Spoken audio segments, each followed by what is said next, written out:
নমস্কার, আপনারা দেখছেন জেলার ১ নম্বর online TV channel Birbhum RC TV. শুরু করছি আজকের সংবাদ।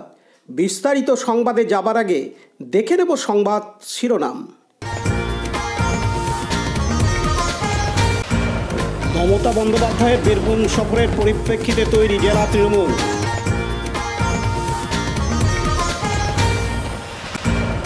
সাত সকালে মৃতদেহ উদ্ধার ঘিরে চাঞ্চল্য দুবরাজপুরে।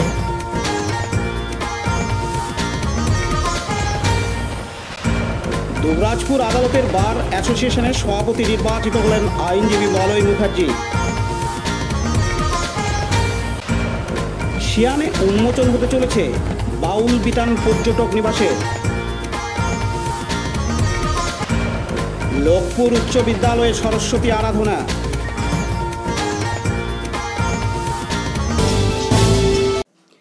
দীর্ঘদিন পর সিউড়িতে আগমন হতে চলেছে মুখ্যমন্ত্রী মমতা বন্দ্যোপাধ্যায়ের। আগামী শনিবার তিনি বিকেল নাগাদ নামবেন বোলপুরে এবং তারপর সিউড়ির চাঁদমারি মাঠে একটি সরকারি সুবিধা প্রকল্পের অনুষ্ঠানে অংশগ্রহণ করবেন। সেই অনুষ্ঠানের পরই তিনি পুনরায় কলকাতার উদ্দেশ্যে রওনা দেবেন বলে জানা যাচ্ছে প্রশাসনিক সূত্রে। যদিও দীর্ঘদিন পর সিউড়িতে মুখ্যমন্ত্রী মমতা বন্দ্যোপাধ্যায়ের আগমন হলেও মন্ত্রী চন্দ্রনাথ সিনহা বিষয়টিকে আলাদাভাবে দেখতে নারাজ। তার দাবি, বোলপুর সিউড়ি বলে আলাদা কিছু নয়, তিনি যে জায়গা পছন্দ হয় সেখানেই আসেন। এর পাশাপাশি মুখ্যমন্ত্রী মমতা বন্দ্যোপাধ্যায়ের বীরভূম সফরের পরিপ্রেক্ষিতে কোনো দলীয় কর্মসূচি রয়েছে কিনা তা সম্পর্কে মন্ত্রী চন্দ্রনাথ সিনহা জানিয়েছেন, আমরা সবাই তৈরি, তিনি ডাকলেই আমরা দলীয় কর্মসূচিতে অংশগ্রহণ করব। প্রসঙ্গত, ইতিমধ্যেই মুখ্যমন্ত্রীর সরকারি প্রকল্পের সুবিধা প্রদান অনুষ্ঠানকে ঘিরে সিউড়ি চাঁদমারি মাঠ পরিষ্কার পরিচ্ছন্ন থেকে শুরু করে হেলিপ্যাড সহ অন্যান্য সমস্ত রকম ব্যবস্থা করার কাজ চলছে। তিনি বোলপুর থেকে হেলিকপ্টারেই সিউড়ি আসবেন বলে জানা গিয়েছে। এদিন মন্ত্রী চন্দ্রনাথ সিনহা জানান, এখানে সিউড়ি বোলপুর রামপুরহাট বলে কিছু নেই, সভা উনি করেন, উনি ভেন্যু বাছেন, উনি ঠিক করেন কোথায় করবেন, তাই সিউড়িতে ঠিক করেছেন।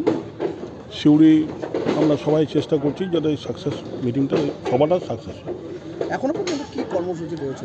কর্মসূচি কালকে আসছেন, উনি রাত হয়ে যাবে ঢুকতে, পরশু দিন এখানে সভা করে উনি বেরিয়ে যাবেন। কি কি পরিষেবা প্রদান হবে? দেখুন, সেটা উনি যা দেন সবগুলোই হবে। আমাদের দেউচা পাচামির চাকরি থেকে শুরু করে লক্ষ্মী ভাণ্ডার থেকে শুরু করে কন্যাশ্রী সবই কিছুই এখানে পরিষেবা দেওয়া হবে। পার্থ দাসের report, Birbhum RC TV, Suri. এখন বিজ্ঞাপন বিরতি, ফিরে আসছি বিরতির পর।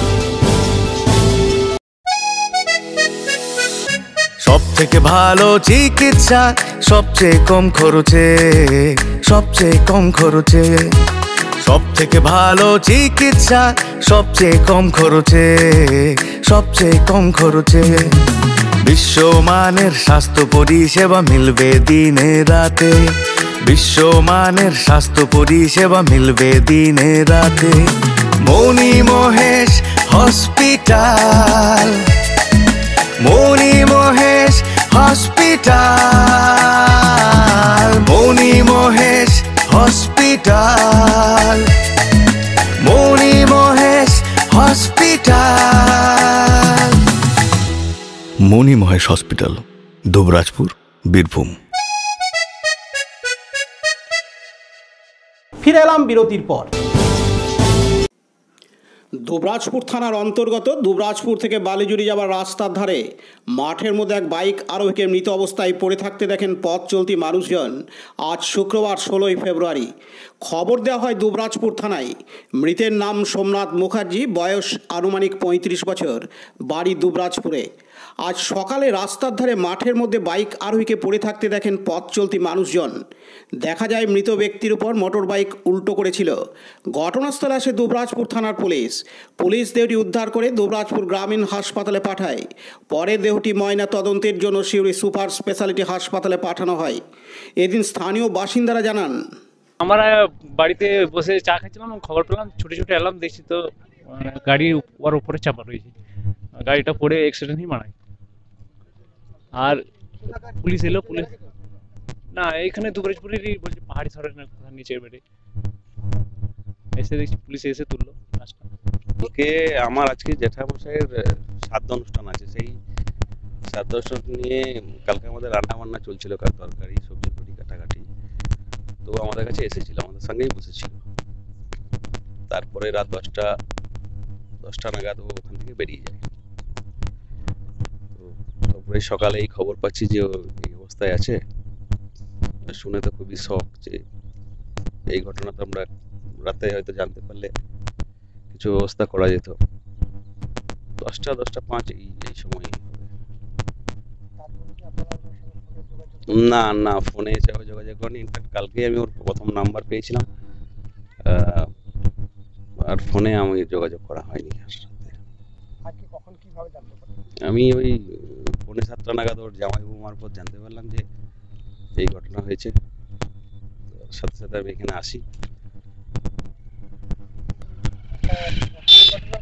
অবশ্যই কালকে রাতে কুয়াশাও ছিল, আমার যতটুকু মনে হয় কুয়াশাও ছিল। আর এই রাস্তাটা এখানে দেখতেই পাচ্ছেন, টার্নিং আছে, হয়তো স্পিডের মাথায় কিছু হয়েছে। ঘটনাটা কি করে বলবো যে সাথে হয়েছে, সেটা তো বলা কিভাবে বলবো। তবে দুর্ঘটনার সম্ভাবনাই বেশি মনে হচ্ছে, কারণ সবকিছুই রয়েছে ওর কাছে, মানিব্যাগ, মোবাইল, সবকিছু। Laltu Mukherjee report, Birbhum RC TV, Dubrajpur. এখন বিজ্ঞাপন বিরতি, ফিরে আসছি বিরতির পর। RCS Network, high speed internet, broadband, cable TV and landline service provider, Dubrajpur, Birbhum. আমাদের এখানে পাবেন BSNL, RailTel, City Alliance and Jio ফাইবারের internet, cable TV and landline টেলিফোনের কানেকশন নিতে যোগাযোগ করুন। দুবরাজপুর 034622962777 7449000072 9732202011 8207037404। সিউড়ি 034622999995 9647669665 7063544520। ফিরে এলাম বিরতির পর। দুবরাজপুর আদালতের দুবরাজপুর বার অ্যাসোসিয়েশনের সভাপতি নির্বাচিত হলেন আইনজীবী মলয় মুখার্জি। এদিন সর্বসম্মতিক্রমে আইনজীবী মলয় মুখার্জির নাম গ্রহণ করা হয়। মলয়বাবু জেলা সরকারি আইনজীবী হিসেবেও রয়েছেন। স্বভাবতই খুশির হওয়া দুবরাজপুর আদালতে। প্রসঙ্গত, এর আগে দুবরাজপুর আদালতের বার অ্যাসোসিয়েশনের সভাপতি ছিলেন অম্লান চক্রবর্তী, যিনি গত কয়েকদিন আগেই মারা যান। এদিন দুবরাজপুর আদালতের সরকারি আইনজীবী রাজেন্দ্র প্রসাদ দে জানান, দুবরাজপুর আদালতের দুবরাজপুর বার অ্যাসোসিয়েশনের সভাপতি ছিলেন মাননীয় আইনজীবী অম্লান চক্রবর্তী মহাশয়। তিনি গত 20/1/2024 তারিখে মারা যান এবং সেই পদ, সভাপতির পদ শূন্য থাকায় আজকে দুবরাজপুর আদালতের বার অ্যাসোসিয়েশনের যে নির্বাচন হলো, সেই নির্বাচনে মাননীয় আইনজীবী শ্রী মলয় মুখোপাধ্যায় উনি সভাপতি হিসাবে নিযুক্ত হলেন এবং ওনার নাম প্রস্তাব রাখায় সর্বসম্মতিক্রমে উনি দুবরাজপুর বার অ্যাসোসিয়েশনের সভাপতি হিসাবে নিযুক্ত হন। সমস্ত আইনজীবীরা কি এখানে অংশগ্রহণ করেছিলেন? দুবরাজপুর বার অ্যাসোসিয়েশনের যতজন আইনজীবী আছেন তার মধ্যে 36 জন আইনজীবী উপস্থিত ছিলেন। প্রত্যেকে কি তাকে চেয়েছিলেন? প্রত্যেকেই 36 জন তাকেই চেয়েছিলেন এবং তিনি সর্বসম্মতিক্রমে সভাপতি হিসাবে নিযুক্ত হন। কতজন আইনজীবী আছেন দুবরাজপুর আদালতে? টোটাল আইনজীবী রয়েছেন 51 জন। তার মধ্যে কিছু মারা গেছেন, কিছু ইনঅ্যাক্টিভ হয়েছেন প্র্যাকটিসে, সেই জন্য টোটাল হচ্ছেন 42 জন। 42 জনের মধ্যে আজকে উপস্থিত ছিলেন 36 জন। কেমন লাগছে? অবশ্যই আমরা আমাদের তরফ থেকে খুব আনন্দের বিষয়। মলয় মুখোপাধ্যায়কে দুবরাজপুর আদালতের সভাপতি হিসাবে তাকে পেয়েছি এবং আগামী দিনে ওনার কাছে আমি প্রার্থনা রাখবো যে আগামী দিনে দুবরাজপুর আদালতের অনেক উন্নতি হয়, যাতে উন্নতি হয় এবং আরও অন্যান্য সমস্ত কর্মের সুযোগ পায়। তিনি সেই চেষ্টা করলে আমরা উপকৃত হব। Laltu Mukherjee report, Birbhum RC TV, Dubrajpur. এখন বিজ্ঞাপন বিরতি, ফিরে আসছি বিরতির পর। জ্যোতিষ তন্ত্র, যন্ত্র ও রত্নে অশুভ গ্রহের স্থায়ী প্রতিকার করা হয়। জ্যোতিষ ও বাস্তু সম্রাট শ্রী শিবশঙ্কর। জীবনে যে কোনো সমস্যা যেমন মাঙ্গলিক দোষ, কালসর্প দোষ, গুরুচণ্ডাল দোষ, বাস্তু দোষ, দৈন্য যোগ, দাম্পত্য কলহ, সন্তান, শনি সাড়েসাতি সহ বিভিন্ন জটিল সমস্যার সমাধান করা হয়। এছাড়া পড়াশোনায় বাধা, চাকুরিও বাধা, বিবাহে সমস্যা, ব্যবসায় ক্ষতি প্রভৃতি সমস্যার গ্যারান্টি সহকারে প্রতিকার করা হয়। কুষ্ঠি, ঠিকুজি ও বিবাহের জটক বিচার করা হয়। চেম্বার দুবরাজপুর, ওয়ার্ড নম্বর 6, মা আনন্দময়ী মন্দিরের পাশে, বীরভূম। বুকিং এর জন্য ফোন করুন 7908384147। ফিরে এলাম বিরতির পর। বীরভূমের বোলপুরের কাছে শিয়ানে উন্মোচন হতে চলেছে ঝাঁ চকচকে বাউল বিতান পর্যটক নিবাসের। ওয়ার্ল্ড হেরিটেজ তকমা পেয়েছে শান্তিনিকেতন, গর্বিত আপামর বাঙালি। যেহেতু রবীন্দ্রনাথ ঠাকুর আর বোলপুর শান্তিনিকেতন দেশ বিদেশের মানুষের কাছে দুটি নামই যেন সার্থক। দেশ বিদেশের পর্যটকদের কাছে বেশ পরিচিত এখন বোলপুর শান্তিনিকেতন। রবীন্দ্র স্মৃতি বিজড়িত এই জায়গা বাঙালির কাছেও বরাবরের প্রিয়। এইসবের সবই খ্যাতি অর্জন কবিগুরু রবীন্দ্রনাথ ঠাকুরকে ঘিরেই। রবীন্দ্রনাথ ঠাকুর 12 বছর বয়সে বাবা মহর্ষি দেবেন্দ্রনাথের সঙ্গে মাটিতে পা দিয়েছিলেন বালক রবি। তারপর তার হাত ধরেই ক্রমেই এই জায়গা ঐতিহাসিক খ্যাতি অর্জন করে। পর্যটকদের কাছে শান্তিনিকেতন অন্যতম প্রিয় পর্যটন কেন্দ্র। অন্তর্দেশীয় পর্যটকদের আগমনের অন্যতম, পাশাপাশি বিদেশি পর্যটকদের সংখ্যার দিক থেকেও এগিয়ে। দূর দূরান্তের পর্যটকদের কথা মাথায় রেখে বোলপুর শান্তিনিকেতন থেকে 5 কিলোমিটার দূরত্বের শান্ত স্নিগ্ধ পরিবেশে শিয়ানে গড়ে উঠেছে বাউল বিতান পর্যটন কেন্দ্র। এই বাউল বিতানের ভিত্তি স্থাপন করেছিলেন মাননীয় মুখ্যমন্ত্রী মমতা বন্দ্যোপাধ্যায় 2021 সালে। এই প্রকল্পের কাজ শেষ হয়েছে 2023 সালে বলে জানা যায়। এই বাউল বিতান প্রকল্প কেন্দ্র প্রায় 10 একর জমি নিয়ে তৈরি হয়েছে। খরচ বাবদ প্রায় 19 কোটির মতো। এখানে রয়েছে 62টি কটেজ, পাশাপাশি আরও ব্যবস্থা রয়েছে 100 জনের মতো কফি বা চা বসে খাওয়ার মতো জায়গা। এই বাউল বিতান প্রকল্পটি বীরভূম জেলা পরিষদের তত্ত্বাবধানে তৈরি হচ্ছে, এমনটাই জানাচ্ছেন বীরভূম জেলা পরিষদের সভাধিপতি কাজল শেখ। তবে আশা করা যাচ্ছে প্রকল্পটি জেলা সফরে এসে রাজ্যের মুখ্যমন্ত্রী মমতা বন্দ্যোপাধ্যায় উদ্বোধন করবেন বাউল বিতানের, জানা যাচ্ছে সূত্র মারফত। এদিন জেলা পরিষদের সভাধিপতি ফয়জুল হক ওরফে কাজল শেখ জানান, 2021 সালে বঙ্গজননী মমতা বন্দ্যোপাধ্যায় তিনি শুভ উদ্বোধন করেছিলেন। ফেব্রুয়ারি-মার্চ মাস নাগাদ এর ভিত্তি স্থাপন হয়েছিল এবং সেটা 2023 সালে কাজটা সম্পূর্ণ হয়েছে। টোটাল কাজটা ট্যুরিজম ডিপার্টমেন্ট থেকে, ওখানে ড্রয়িং থেকে শুরু করে, এস্টিমেট থেকে শুরু করে সব কিছু ওখান থেকে করা হয়েছিল এবং তত্ত্বাবধানে বীরভূম জেলা পরিষদ ছিল। এবং এই কাজটা প্রায় 19 কোটির কাছাকাছি, অর্থাৎ 18,76,00,000 টাকা ব্যয়ে কাজটা কমপ্লিট হয়েছে। এবং সম্ভবত সোনার বাংলা মুখ্যমন্ত্রী মমতা বন্দ্যোপাধ্যায় যখন বীরভূম সফরে আসবেন তার শুভ উদ্বোধন হবে। এটা বাউল বিতান নামে পরিচিত। এর আগেও বাউল বিতানের একটা কর্মকাণ্ড আমাদের জয়দেব ওখানে হয়েছে, ওখানে আছে। এখানে প্রায় 62টা মতো কটেজ আছে। 100-র ওপর বাউলরা ওখানে বসে চা থেকে শুরু করে সব কিছু বসে আলাপ আলোচনা করতে পারবে। এটা বীরভূম জেলা, বীরভূমবাসীর কাছে একটা বিশাল বড় পাওনা বলতে পারেন। জয়দেবে যেমন বাউল থেকে শুরু করে সমস্ত শিল্পীদের জন্য ওখানে ব্যবস্থা করা হয়েছে, সঙ্গে সঙ্গে আমরা বোলপুর সংলগ্ন এরিয়া শিয়ান অর্থাৎ নানুর বিধানসভার মধ্যেও এই ধরনের কর্মকাণ্ড যে তিনি করেছেন সোনার বাংলা মুখ্যমন্ত্রী মমতা বন্দ্যোপাধ্যায় উদ্যোগে নেওয়া হয়েছে, এটা বীরভূমবাসীর কাছে বড় পাওনা। লালমাটির বীরভূমে, তার জন্য সোনার বাংলা মুখ্যমন্ত্রী মমতা বন্দ্যোপাধ্যায়কে নতমস্তকে প্রণাম জানাই এই ধরনের উদ্যোগ নেওয়ার জন্য। বীরভূম সব দিক দিয়ে এগিয়ে আছে। এইভাবে যদি শিল্পীদেরকে আরও এগিয়ে নিয়ে আসা যায় তাহলে বীরভূমবাসী ধন্য। আগামী দিনে কি বাউলদের কি এর থেকে আরও কোনো বিশেষ ব্যবস্থা বা সুবিধা কি করবে জেলা পরিষদ? জেলা পরিষদকে যে ধরনের নির্দেশ সোনার বাংলা মুখ্যমন্ত্রী মমতা বন্দ্যোপাধ্যায় দেবেন, জেলা পরিষদ সেই সমস্ত প্রকল্পগুলোকে এগিয়ে নিয়ে যাওয়ার চেষ্টা করবে। যদিও বীরভূম জেলার বুকে যে প্রকল্পগুলি আছে, সোনার বাংলা মুখ্যমন্ত্রী মমতা বন্দ্যোপাধ্যায় যে 76টি প্রকল্পের মধ্য দিয়ে সোনার বাংলাকে সাজিয়ে দিয়েছেন, পিছিয়ে পড়া বাংলাকে এগিয়ে নিয়ে গেছেন, তো স্বভাবতই সেক্ষেত্রে সব জাতি ধর্ম নির্বিশেষে সকল সম্প্রদায়ের মানুষ এখানে ঠাঁই পেয়েছে। সেখানে মৌলানা মজ্জেম দেখাতে ভাতা বলুন, আদিবাসী জয় জোহর প্রকল্প আয়তা আনা বলুন, পুরোহিত ভাতা বলুন, সেভাবেই বাউল শিল্পীদেরকে এগিয়ে নিয়ে আসার যে বিলুপ্তির পথে ছিল শিল্পীরা, তাদেরকে এগিয়ে নিয়ে আসার যে পরিকল্পনা সোনার বাংলা মুখ্যমন্ত্রী মমতা বন্দ্যোপাধ্যায় করেছেন, সর্বদাই সেই জন্যই বাংলার বুকে, সারা ভারতবর্ষের বুকে যে অঙ্গরাজ্যগুলি আছে তার থেকে বাংলা এই জন্য এগিয়ে আছে, সব দিক দিয়ে বাংলা এগিয়ে আছে, আগামী দিনে এগিয়ে থাকবে।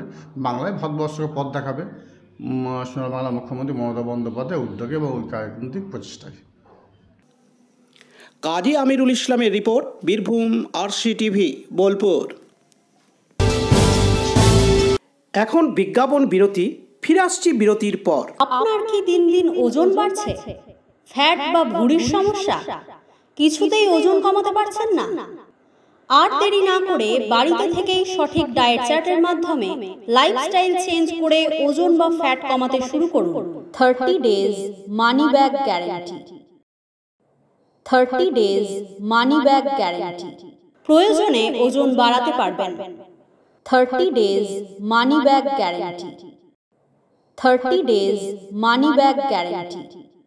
যোগাযোগ করুন কবিগুরু ওয়েলনেস সেন্টার, টাইগার ক্লাবের সন্নিকটে, চুরিপাড়া, সিউড়ি, বীরভূম। Mobile number 9153121371, 8900251912। ফিরে এলাম বিরতির পর। ভারতবর্ষের বিভিন্ন প্রান্তে নিজস্ব স্থাপত্য শৈলীর মতো বাংলার নিজস্ব শৈলী হলো চালা শৈলী, যা সাধারণত বিষ্ণুপুরের মন্দিরগুলিতে দেখতে পাওয়া যায়। সেরূপ প্রতিফলন ফুটিয়ে তোলা হয়েছে বা লোকপুর উচ্চ বিদ্যালয়ের সরস্বতী আরাধনার মণ্ডপসজ্জায়। জানা যায় যে লোকপুর উচ্চ বিদ্যালয়ের রসায়ন বিভাগের শিক্ষক অতনু পালের ভাবনায় সজ্জিত করা হয় মণ্ডপসজ্জা। সেখানে সম্পূর্ণ প্রাকৃতিক জিনিসের উপর ভিত্তি করে তৈরি হয়েছে মণ্ডপসজ্জা, যেমন বাঁশ, সরকাঠি, বাঁশপাতার তালাই ইত্যাদির ব্যবহার। মণ্ডপসজ্জায় সজ্জিত বিভিন্ন উপজাতিদের চিত্রকলার প্রদর্শন, যা মানুষ এবং শিক্ষার্থীদের সাথে পরিচয় করায় তাদের দেশের সংস্কৃতির বিভিন্নতার সাথে। বিদ্যালয়ের ভারপ্রাপ্ত শিক্ষক সোমনাথ ধীবরের কথায়, শিক্ষক অতনু পাল এবং বর্তমানে পাঠরত ছাত্রছাত্রীদের অক্লান্ত পরিশ্রমের ফসল এই অপূর্ব মণ্ডপ। ছাত্রী তিদলি, তৃষ্ণা, শ্রেয়সী, মনীষাদের কথায় এটা ওদের কাছে প্রথম এক অনন্য অভিজ্ঞতা। ছাত্র শুভম, করুণাময়, রাজেন্দ্রনাথ, সূর্যের কথায় সারা রাত ধরে তারা বিদ্যালয়ে কাজ করত অতনু স্যারের তত্ত্বাবধানে, যা এক দারুণ অনুভূতি। প্রতিকূলতা জয় করার মানসিকতা তাদের মধ্যে এসে গিয়েছে বলে তাদের বক্তব্য। সব মিলিয়ে নতুনত্ব ভাবনার এক প্রতিফলন দেখে পড়ুয়াদের মধ্যে এমনকি এলাকাবাসীরাও এক নতুনত্বের স্বাদ পেয়ে যথেষ্ট আপ্লুত। মণ্ডপ পরিদর্শন করেন স্থানীয় লোকপুর থানার ওসি পার্থ ঘোষ বহু বিশিষ্ট লোকজন। এদিন শিক্ষক অতনু পাল জানান, দেশ এবং জাতিকে ডিফাইন করে তার সংস্কৃতি, এবং সেই সংস্কৃতির অন্যতম অঙ্গ হল স্থাপত্যশৈলী। দেশের বিভিন্ন প্রান্তের বিভিন্ন স্থাপত্যশৈলী যেমন রয়েছে, সেরকম আমাদের পশ্চিমবঙ্গের নিজস্ব, একেবারে নিজস্ব স্থাপত্যশৈলী হচ্ছে বাংলা হাট, যেটা আমরা দেখতে পাই বিষ্ণুপুর মন্দিরের আদলে সব মন্দিরগুলিতে। সেই মন্দিরের আদলে জয়দেব মন্দির, এবং তার আদলে আমরা একটা সম্পূর্ণ ন্যাচারাল মেটেরিয়াল দিয়ে সরকাঠি, তালাই, বাঁশ এগুলো দিয়ে তৈরি করবার চেষ্টা করেছি, এবং অক্লান্ত পরিশ্রম করে আমাদের ছাত্রছাত্রীরা 7 দিনের মধ্যে এই মণ্ডপটি দাঁড় করিয়েছে। কথা দেশের স্থাপত্যশৈলীর কথা যখন চলেই আসে, তখন আপনারা দেখতে পাবেন এই যে ছবিগুলো দেখছেন, এই ছবিগুলো প্রত্যেকটা এক একটা দেশের যে মাটির মানুষ, বিভিন্ন ট্রাইবস, বিভিন্ন উপজাতি, তাদের পেন্টিংগুলিকে আমরা তুলে ধরার চেষ্টা করি। যেমন ভিল উপজাতি, সোহরা উপজাতি, সান্তাল উপজাতি, পিথোরা উপজাতি, তাদের প্রত্যেকটার এক একটা গোর্লি উপজাতি, তাদের প্রত্যেকটা পেন্টিংকে রিপ্রেজেন্টেটিভ হিসেবে একটা করে পেন্টিং আমরা ছাত্ররা নিজেরা তৈরি করে এখানে উপস্থাপনা করেছি। শিক্ষক অতনু পালের কথায় এই পুজোর পেছনে সবচেয়ে বড় অবদান ভারপ্রাপ্ত শিক্ষক সোমনাথ ধীবর, উজ্জ্বল সেন, মনতোষ দত্ত সহ সমস্ত গ্রামবাসীর অকুণ্ঠ সমর্থন এবং ভালোবাসা। শেখ রিয়াজউদ্দিনের রিপোর্ট, বীরভূম RCTV লোকপুর।